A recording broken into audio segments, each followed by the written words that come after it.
एक नाम भक्त रस खान का भी आता है। 1558 ईस्वी दिल्ली में जन्मे सैयद इब्राहिम खान कृष्ण भक्ति की कविताएं लिखने के कारण कवि रस खान के नाम से प्रसिद्ध हुए। मुसलमान होते हुए भी कृष्ण भक्ति और उनके प्रेम की अविरल धारा प्रवाहित करने वाले रस खान के सवैये तो सचमुच रस के खान हैं। मानुस हों तो वही रस खाने, बसों ब्रज गोकुल गांव के ग्वारन। जो पशु हों तो कहा बस मेरो, चरो नित नंद की धेनु मझारन। प्रस्तुत पंक्तियों में श्री रस खान जी ने मनुष्य और पशु हर जन्म में ब्रज भूमि में ही रहने की प्रार्थना की है। ऐसी क्या बात हुई जो कृष्ण की भक्ति रस में बहकर एक खान रस खान बन गया।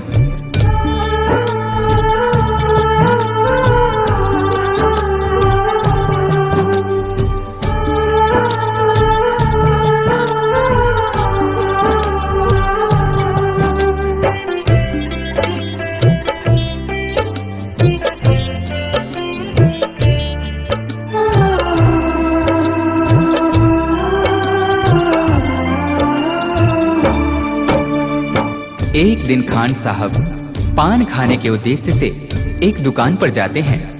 तभी अचानक उनकी नजरें उस दुकान पर लगी बालकृष्ण की छवि पर पड़ती है। उन्होंने उस पान वाले से पूछा, भाई ये नन्हा सा बालक कौन है जिसका इतना कोमल शरीर परंतु इसके पांव में एक जूते तक नहीं? ये जिस जमीन पर खड़ा है वो कितनी खुरदरी है। तभी पान वाले ने कहा, भाई खान साहब इसका नाम श्याम है और अगर इसके इतने ही फिक्र है तो आप ही इसके लिए जूते बना कर लाइए ना। ये बात खान साहब के हृदय को छू गई। फिर क्या था, दूसरे ही दिन हाथों में नन्हे श्याम के चरण पादुका लिए वे उसी पान वाले से पूछते हैं,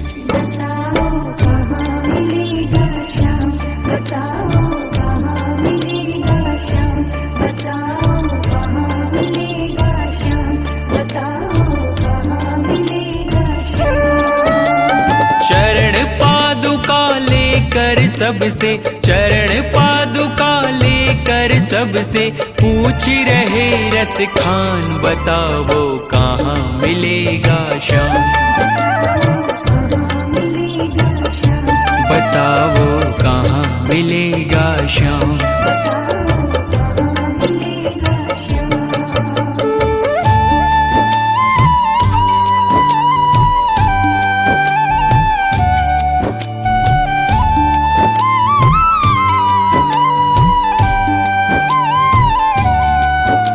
पान वाले ने देखा कि यह तो सचमुच ही चरण पादुका लेकर आ गया। उसने अपना पल्ला झाड़ते हुए कहा, देखो भाई यह नन्हा बालक यहाँ तो तुम्हें नहीं मिलेगा, शायद कहीं और मिल जाए, जाकर किसी दूसरे से पूछते क्यों नहीं। उस नन्हे श्याम की सूरत को अपने दिल में बसाए खान साहब चल पड़ते हैं और रास्ते में आने जाने वाले हर व्यक्ति से पूछते हैं, वो नन्हा सा बालक है, सांवली सी सूरत है, बाल घुंघराले उसके, पहनता मोर मुकुट है।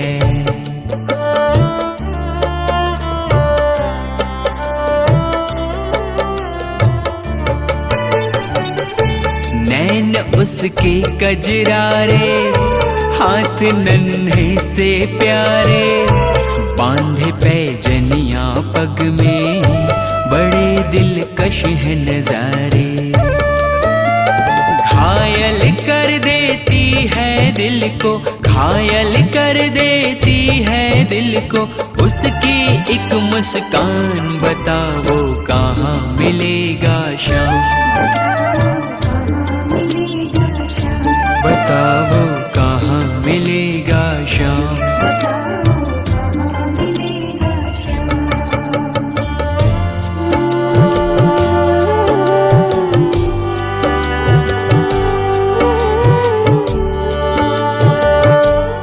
श्री कृष्ण ने देखा कि यह भक्त मुझे नन्हे श्याम के रूप में ढूंढ रहा है। वह तो मुझे इस रूप में पहचान भी नहीं पाएगा। तभी वे एक साधारण व्यक्ति का रूप धारण कर खान जी के पास जाकर सारी बातों को सुनने के पश्चात उनसे कहते हैं, समझ में आया जिसका पता तू पूछ रहा है, वो है बांके बिहारी जिसे तू ढूंढ रहा है।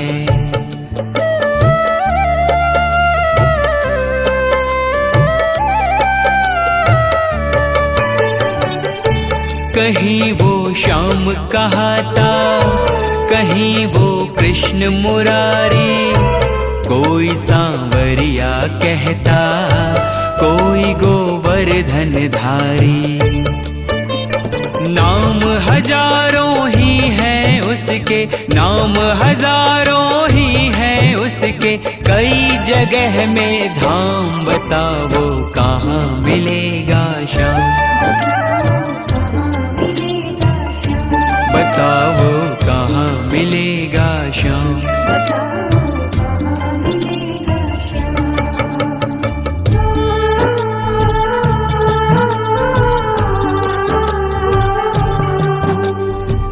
उस भले व्यक्ति ने खान जी को वृंदावन जाने को कहा। फिर क्या था, मानो मुसाफिर को मंजिल मिल गई हो। बिना खाए पिए लगातार चलते हुए खान साहब वृंदावन में कृष्ण के मंदिर तक जा पहुंचते हैं। पागलों जैसी हालत, हाथों में जूते लिए, अन्य समुदाय के होने के कारण मंदिर के पुजारियों ने उन्हें अंदर आने से मना कर दिया। नन्हे श्याम से मिलने की आस लिए खान साहब रो पड़े।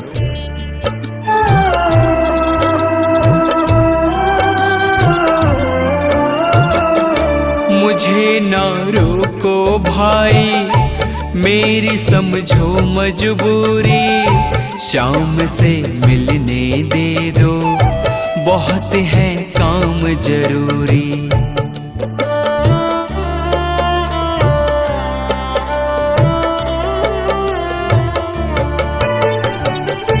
सीढ़ियों पे मंदिर के डाल कर अपना डेरा, कभी तो घर के बाहर शाम आएगा मेरा। इंतजार करते करते ही, इंतजार करते करते ही सुबह से हो गई शाम, बताओ कहाँ मिलेगा शाम, बताओ कहाँ मिलेगा श्याम।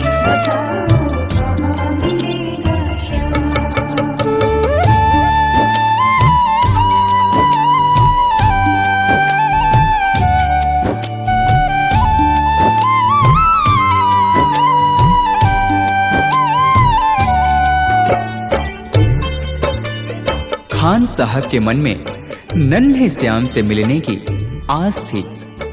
इसी विश्वास के साथ वे वहीं मंदिर की सीढ़ियों पर रात भर बैठे रहे। जाग कर रात बिताई, भोर होने को आई, तभी उसके कानों में कोई आहट सी आई।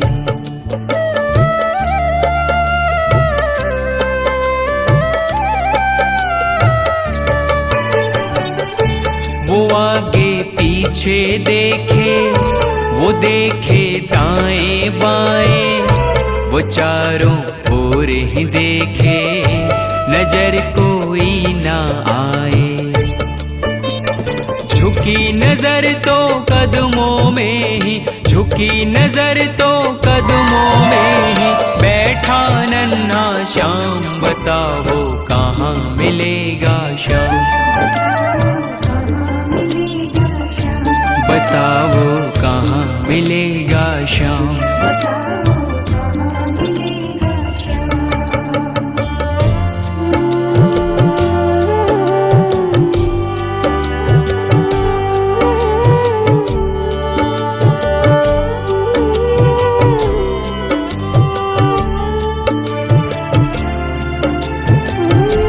उस नन्हे श्याम की जैसी छवि भक्त खान जी ने अपने हृदय में बसाई थी, ठीक वैसी ही उन्होंने अपने सामने पाया। खुशी से गदगद होकर गोद में उसे उठाया, लगा कर के सीने से बहुत ही प्यार लुटाया।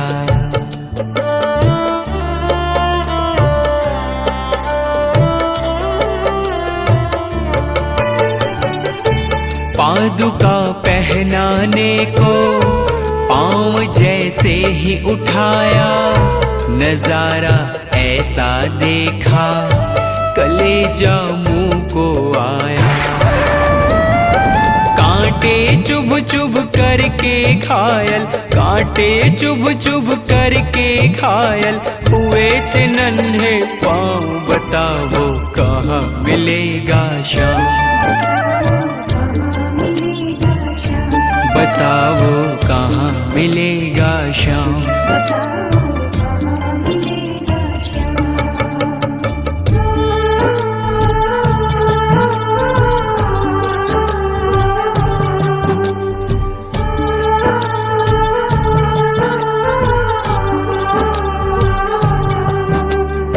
खान साहब ने श्याम के घायल पांवों को देख रो रो कर उनसे कहा,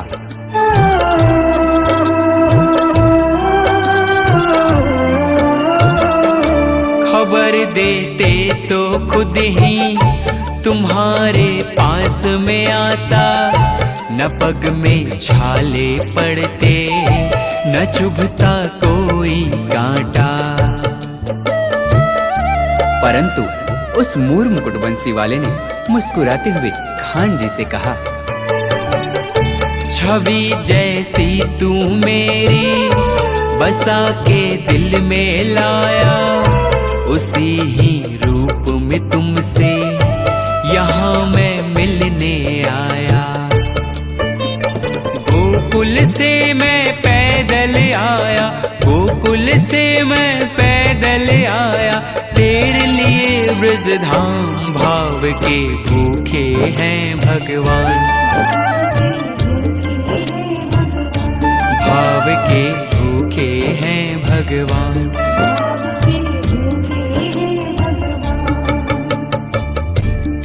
इस प्रकार भक्त और भगवान का मिलन शायद ही देखने को मिले।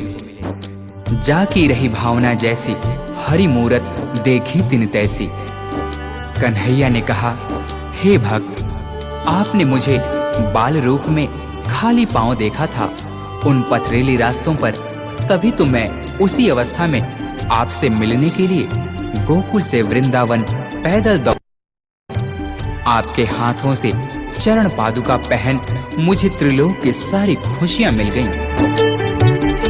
शाम की बातें सुनकर कवि वो हुआ दीवाना, कहा मुझको भी दे दो अपने चरणों में ठिकाना।